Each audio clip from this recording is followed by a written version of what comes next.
Nang kakaiba. Nang kakaiba. Okay, bantay mo mga gwapa. Pagpagwapa o pagpagwapo, magpa-sexy o magpa-abs. Mao na karon ang trend sa bagong panahon. Sama sa usa ka media influencer sa Brazilian. Nagbakasyon si Jessica Kayakayani sa wala nganling nasod. Aron di ay ito magpa-rituki. Lagi kay enhance o lagi kay naa may kwarta.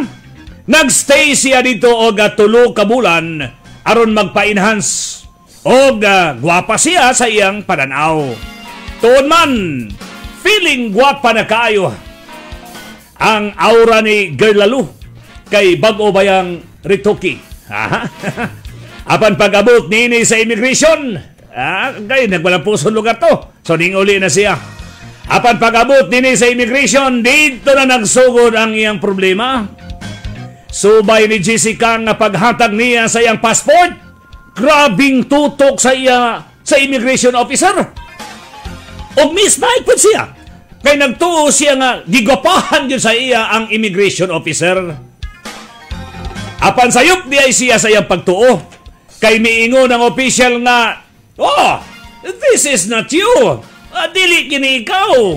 Agay nausap na gid ang naong. Ay ha pa siya nakadumdum nga daang photo di ay ang nasa iyang passport o galahira kayo sa iyang present beauty. Gipakita ni Jessica sa officer ang iyang daang mga litrato o naglingo-lingo in town. Kay matod pa layo ra kaayo ang iyang bag-ong bayhon. Tugan pa ni Jessica dalang hunghunga.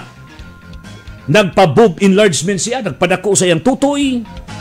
Nagpa-breast lift, nagpa-nose reshape, gipatanggal ang tambok sa iyang aping para nga matod pa muhaon kuno ang kuntor sa iyang naong. Grabe naman nga mga kuntor mga kaigsuna.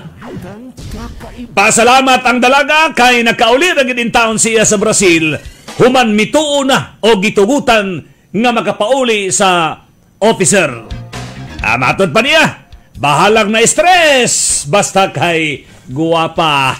Ay, delikado.